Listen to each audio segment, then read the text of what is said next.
join me at a tremendously exciting moment. It's Into Your Head, number 605 for Wednesday. We've a lot to get on with today. Items that need to be attended to, issues that need to be addressed, topics. Oh, topics. We've got lots and lots of topics. We're positively moving to the topics, and not only that, we've got beer. Beer. I've just drunk some beer. I'm going to drink some more now. I've had approximately a pint and a quarter of Carlsberg. It's absolutely fucking fantastic. I'm on top of the world, as they say in the Titanic film. Your man says, look, I'm on top of the world. He wasn't really on top of the world, although in a way perhaps he was. Did they go up north to the North Pole or something? I suppose technically that's the top of the world. If you look at the world in a childish manner, which he probably did, having never been even abroad probably yet, on some ship somewhere with some woman going across the Atlantic Ocean on a ship made out of wood. The Titanic in the movie was made out of wood. It wasn't a real ship at all. It was just a wooden mock-up, a flat cardboard set made from stumps of broken people and broken women and broken song and dance and the spit and bones and blood of many an immigrant up in Belfast and here in Ireland. They made the Titanic. I say here in Ireland, but people will read politics into that, so just say in Ireland. You could say here in Ireland, or there in Northern Ireland, or over there in the United Kingdom, or here in the British Isles. No matter what way you put it, someone will take offence. Someone will say, how dare you make political inferences into that frigging place. So I just say no. Up there, go up the M1 until you go across there into that other place, and then you go up there and you read the signs that say, we made the Titanic here and we're damn proud of it. Come and have a look at our ocean. They got an ocean up in Belfast. It's the same ocean we have down here. It's the same, exactly the same. Not a bit of difference, I think you'll find, because we're all ultimately the same.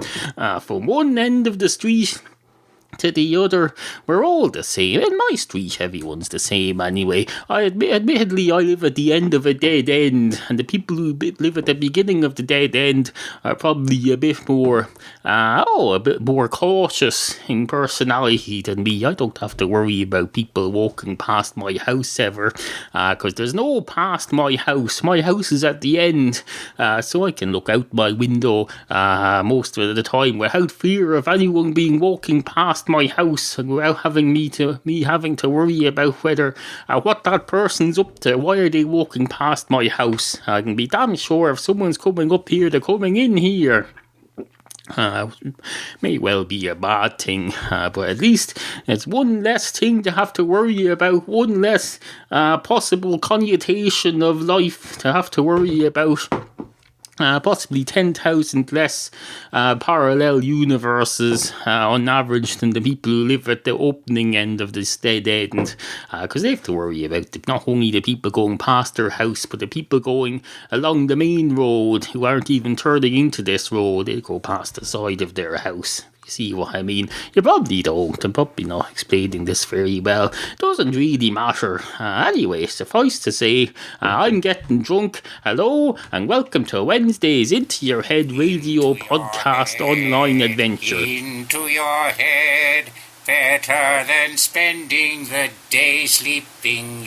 No, that's not very good. Let's try that again. Into your head, better to feed someone than to be fed. Monkey nuts, that's what they called them. They called them big, steaming, piling, dolloping,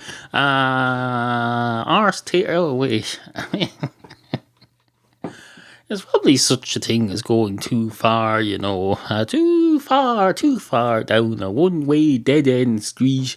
Because if you go too far down a one-way dead-end street, then there's no turning back, I can tell you, without breaking the law. And if you're going to be putting yourself into a situation whereby there's no turning back unless you break the law, then you're damn well implicating yourself into a situation there. And that's no situation to be implicating yourself into, I can tell you. If you're going to start on the whole spiel about monkey nuts, you better damn well know where you're going with it. And I never do, as it happens. I just go back to my old reliable of monkey nuts as a conversation starter. Admittedly, a one-way drunken conversation with myself, but that's the best type of conversation to have. It's either this or do the other thing that I do when I'm drunk, which is sing Queen songs. And if I do that, I can tell you, there'll be all sorts of copyright claims. We'll have the leader, we'll have the chief executive of EMI Parlophone Records ringing me up on the Skype, and he'll say, "Hello,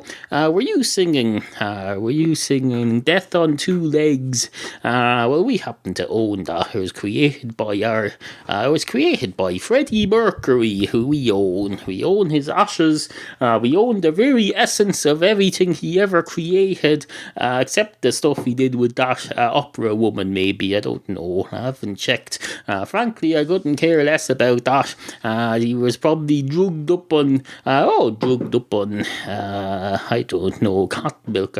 Freddie Mercury had 4 cats. I have 8. So I feel I'm in a good enough position to cover Queen songs. But no, the law is not on my side in matters like that.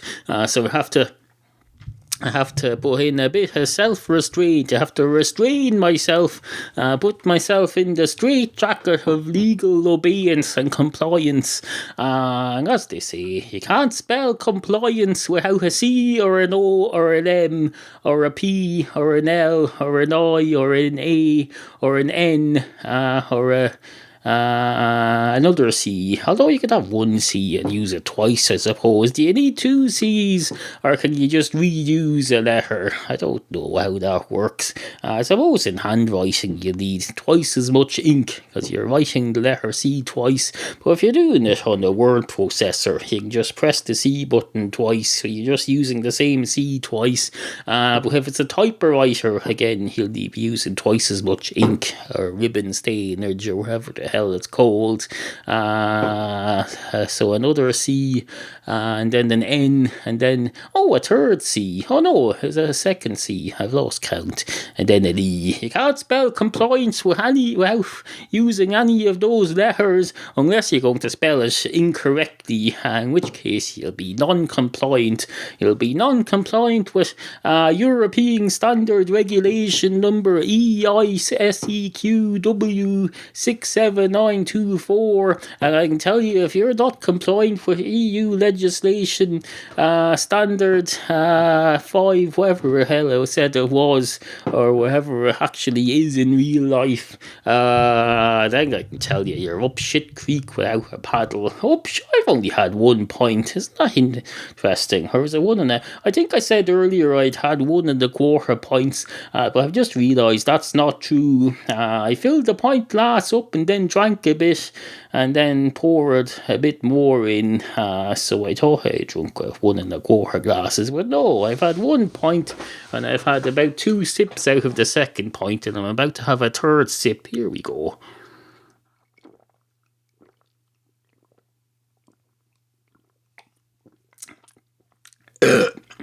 Now we're up to 1.25. So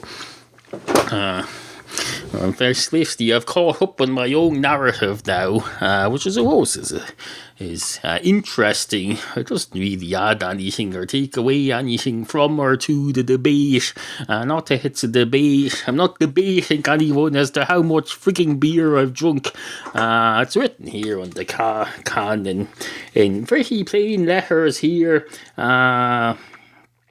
Carlsberg, 500 milliliters metric, alc 4.3% volume, lager, best before sea base. Let's see the base now, have a look at this. The base says L2145GEO61, I presume that's the compliance thing. 20/12 1, 2, there's a green blob blocking out the tube. I'm pretty sure it's a 2.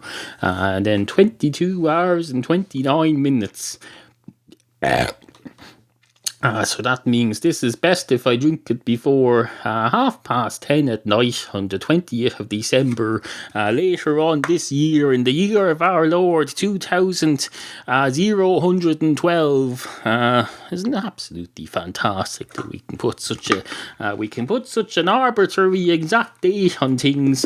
Can you imagine if you could do that to a cow's arse? If you came along and you just stamped the cow's arse, you say best before, they probably do. They probably, now that you mention this, I used to work in the Department of Agriculture, and there were laws about how old you could keep a cow until before you couldn't sell it as whatever you called it to be eaten or whatever it was. A bit vague about the whole thing. I was merely a humble clerical officer. I don't know the exact details. I'm sure I could find them out for you if you needed me to. But they have people who they still pay to do that. They no longer still pay me to do that. So I'll refer you to my ex-colleagues in the appropriate office if you need any more information about that. It's more than my job's worth, I can tell you, to be doing a job that I'm no longer in at this time and space and juncture, at this particular moment in time. Where are we? 6 minutes and 59 seconds, 7 minutes and 1 second now. 3, 4, 5, 6, 7, 8. Christ, it's never ending, this time thing, never stopping anyway. Maybe it ends sometime. When time ends, does it keep going or does it stop? Will that thing keep ticking up past the end?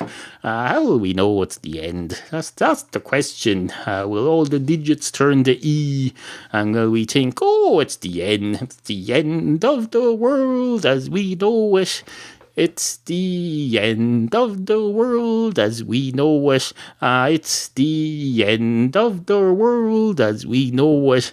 And I feel fine.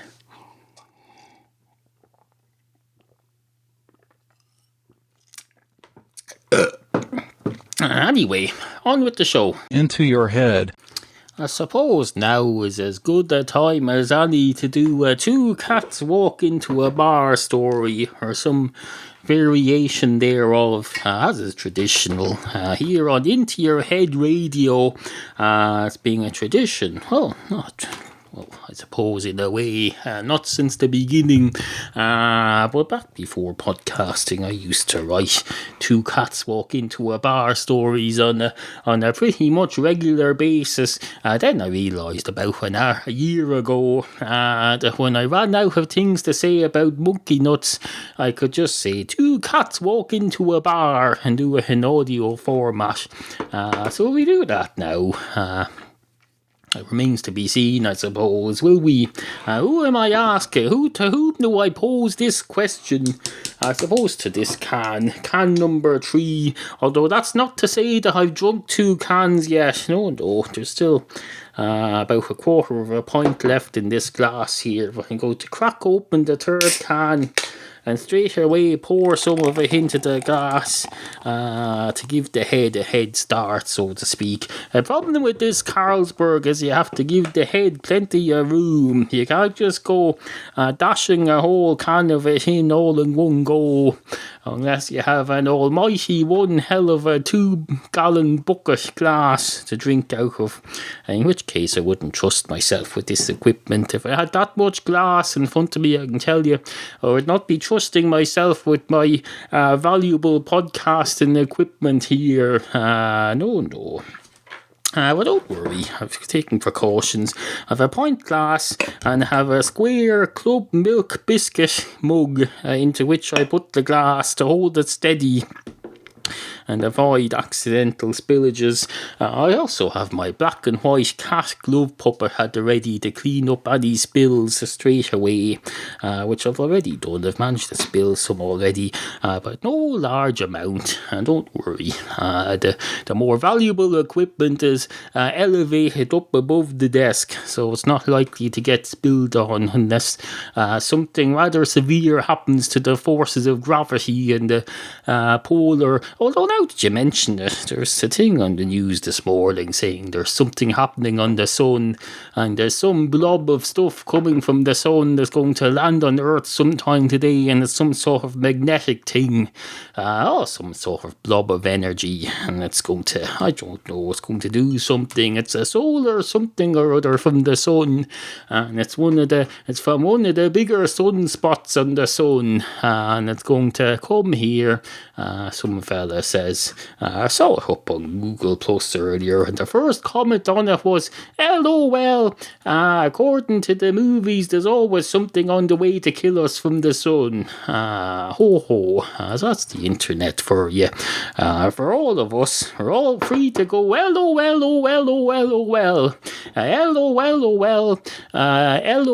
we're going to hell. Santa Claus is there. LOL. Let's cast a spell to prevent him from coming to any harm.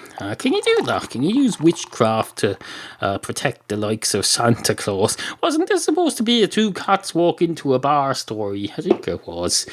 Two cats walk into a bar. One of them straight away starts some sort of weird song because he's seen on a pub crawl. He's already had a couple of cans of Carlsberg.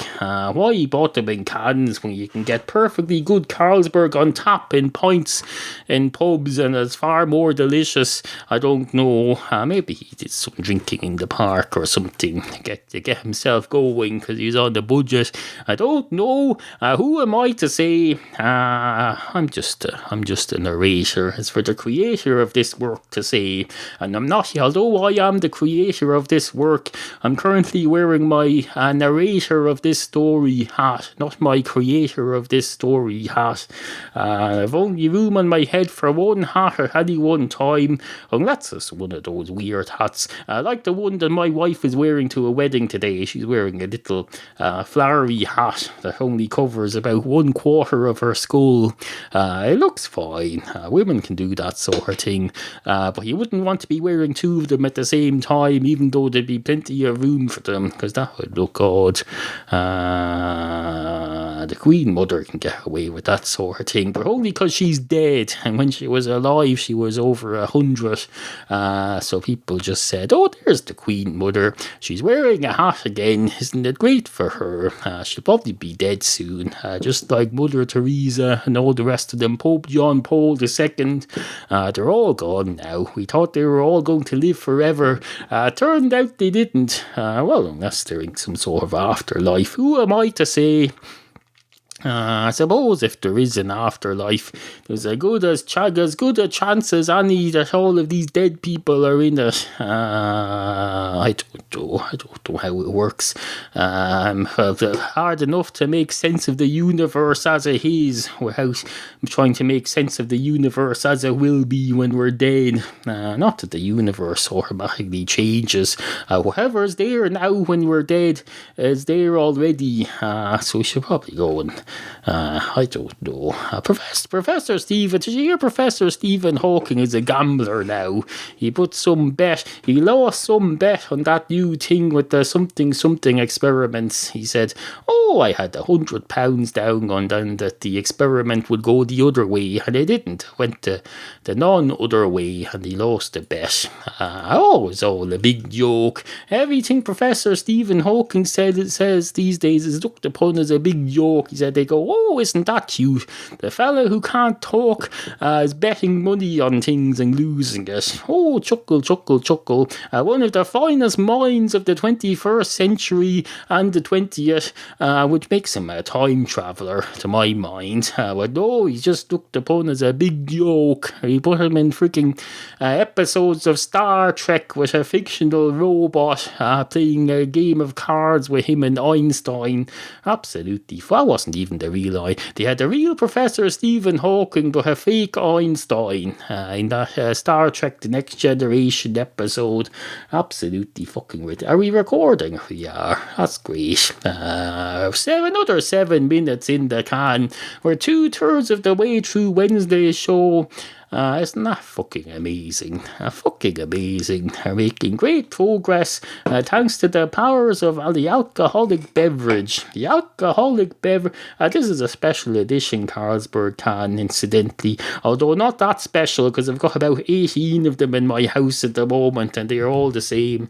But no, this has a red 1-inch band at the top that says, free text football to 500400. No purchase necessary. Over 18s only, closing date, blah, blah, blah. Oh, 24th of the 6th, 12. That's gone. The closing date, my cans are, the closing date on these fucking cans is gone. This is the same can that I was reading to you earlier that had the best before date of December of this year. But the SMS text competition entry on it, closing date 24th of the 6th, 24th of June, which, if I remember rightly, was about 2.5 weeks ago at time of recording. Absolutely fucking ridiculous, isn't it? Fucking cunts. That's what they are. Fucking Carlsberg, you're cunts. Then down the bottom it says Copenhagen 1847. That's just taking the piss altogether. Limited edition Euro 2012. By appointment to the Royal Danish Court, presumably Danish being the, I suppose the Danes, the Denmarkians, the Great Denmarkians, the Great Danes. There's a dog called the Great Dane, isn't there? It's probably the Queen or something of Denmark, I don't know. Anyway, on with the show. Do you ever shop at Amazon.com or Amazon UK? Get there through Neil's special Amazon links, and Into Your Head gets a generous cut. Every time. Just visit intoyourhead.com/offers every time you're about to buy anything on Amazon, and follow the special Amazon links to start shopping.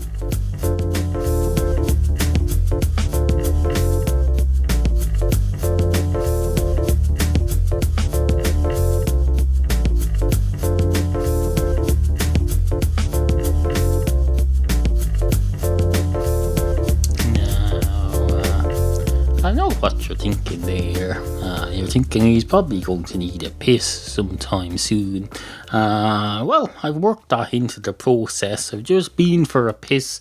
I've been to the main bathroom of my house, and earlier I was in the downstairs bathroom, toilet stroke wash hand basin room of my house. So I said, don't worry, there's plenty of urination being done behind the scenes here. Just not in the studio. We don't urinate in the studio anymore. That's a thing. That's a thing of the past. Urination, public urination is a thing of the past. We live in different times here. We live in times of great turmoil. Is that the word? Zyxel. I was just looking at my new router there. It's a Zyxel, Zyxel, capital Z, small y, big X, a bit like Nighthall, except with different letters. Mostly different letters. No, in fact, it's got at least two letters in common with Nighthall, now that I think about it. But Nighthall isn't available over here. Or am I thinking of NyQuil? Yeah, I am. I'm quite thinking of NyQuil. NyQuy, that's the one. NyQuil. Nighthall is available over here. It's a whole different kettle of fish than NyQuil though. You can get NyQuil anywhere except here. You can get a Zyxel Ruger. I got a Zyxel Ruger given to me as part of my new internet package. They said, oh, I see you've got a Ruger there. Here's a crappy one that comes with the package. You take this one, feck off with your self-bought one. We don't tolerate self-purchased Rugers here. We provide our own, the little white one with flashy lights. Lights that look like, frankly, something you'd find on the top of a smoke alarm, burglar alarm rather. A burglar alarm would have lights like that. Those type of lights. That's the type of lights I'm talking about. Now, I realise this is an international programme and things vary from country to country, so I don't know whether your burglar alarm lights are the same over there, because your sirens are certainly different, I can tell you that. Oh, that's not to say that sirens are not open to change. Irish sirens have changed over the years, I can tell you. I remember sirens of the 80s and they're far different from the ones of the present, I can tell you. Even the ones of the 90s were different. They changed their tone, I can tell you. They changed their tune when they got, I think it was because of the show Cops. The reality show from America called Cops came over and they had their big fancy sirens on that, and everyone thought, oh, we'll have to change with the times. We can't be just going nee-no, nee-no, nee-no. We have to go where? Because all of these young people are watching these American television programs now. They're going to expect their police services to go where, or else they're not going to take them seriously at all. And that was the basis, I presume, of the whole changeover. Although now that I think about it, I don't think young people care what their sirens sound like. A siren used to be a folk thing where, it was like a type of mermaid, except it would be on the, a siren was some sort of demon mermaid type thing that sat on rocks and attracted fishermen to their death, if I remember rightly. Something like that in folklore. But as we all know, folklore is a load of crap. There's also folklore in Ireland about a fella eating a bit of salmon, having salmon cooked up for him. There was meant to be the salmon of knowledge, and they were supposed to give him the knowledge of everything and make him super intelligent. But his servant who was cooking it up for him, he spilled the bit on his finger and licked it because it burnt his finger. He licked it on impulse like a cat who's being burnt while cooking a fish, and he got the knowledge instead because it's the first person who took the lick. That was the story of the salmon of knowledge. If you're ever an American over here on some tourist trail and you go down and they show you the Blarney Stone and they show you the drunken youths at the side of the street drinking, the tour guide when he gets to a quiet spot on the road, he'll probably take a couple of minutes to tell you about the story about Fionn McCool and the salmon of knowledge. I'll probably tell you some other crap too. I had to go to school to learn that crap, but you people get it as part of a tourist package. Anyway, suffice to say, that's the modern world for you. It's all young people, salmons being cast out. Folklore about salmons being cast out as nothing but filler on a tour, because these frigging tourist trails now, thanks to the MTV generation, they have to fill every bit of empty country road with extra stories. They say there's nothing to see now for the next 10 kilometres, so we have to tell you a story about the salmon of knowledge. Here's the greatest hits of Fionn McCool and the salmon of knowledge. Once upon a time, blah blah. They probably put something up on the TV for them to watch as well as a is a visual stimulation, because God forbid you should be go unstimulated for 10 minutes between towns. Christ, no. Anyway, either on with the show or goodbye. I'm not sure which. Let's see.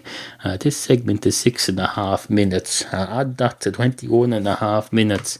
You get 28. Is that enough? I don't know. The last few have been 27 or 28. They're supposed to be 30 on average, so this one should probably be about 30 to average it out. But on the other hand, I'm drunk, so maybe you want quality caffeinated me to do the longer ones and drunken me to do the shorter ones, and it'll average out better. I don't know. I'm not a mathematician. I'm even less of a mathematician at the moment, because I'm under the control of alcohol. Alcohol has me in its grip, its evil grip. It's absolutely.